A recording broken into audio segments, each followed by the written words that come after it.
Hi, and welcome back to Thone's Hebrew Nibbles number 16, Spiritual Immaturity. This is a reading from Hebrews chapter 5, verses 12 through 14. For when the time ye ought to be teachers, ye have needed one to teach you again, because being at the first principles of the oracles of God, and are become such as have needed of milk, and not of strong meat. For every one that has useth milk is unskillful in the word of righteousness, for he is a babe. But strong meat belongeth to them that are of full age, even those who by reason of use have their senses exercised to discern both good and evil.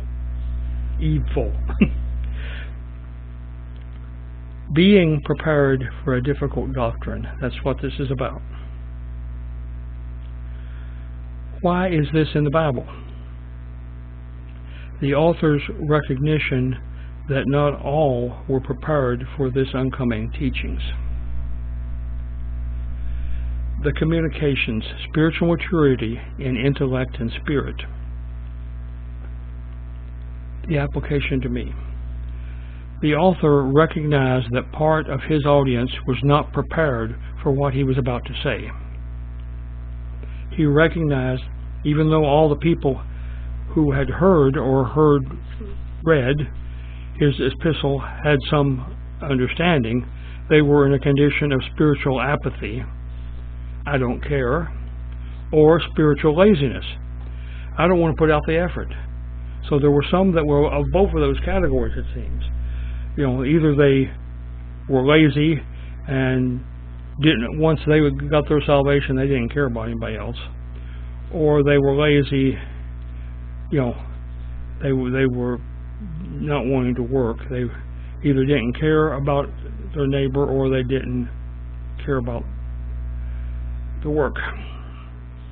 They could not enthusiastically share the good news. They thought about the word a little, or not at all.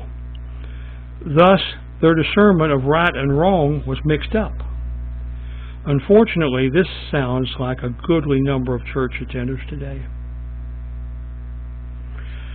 They are saved, but not participating in maturing in the gospel, participating in its spread, or doing anything but show up on Sunday morning and get their spiritual appearance established. Salvation is a minimum participation in God's earthly kingdom. He expects joyful spiritual intimacy as well. God says, there is so much good my people can do on earth. And it must make him very sad. My personal response: Lord, thank you for allowing us each to grow in wisdom and understanding by the reading, study, discussion, and passing along the joy of your presence in our lives. And that's what witnessing is all about, by the way. You pass along the joy. You then explain why the joy is there, and that is often what will move the person towards salvation.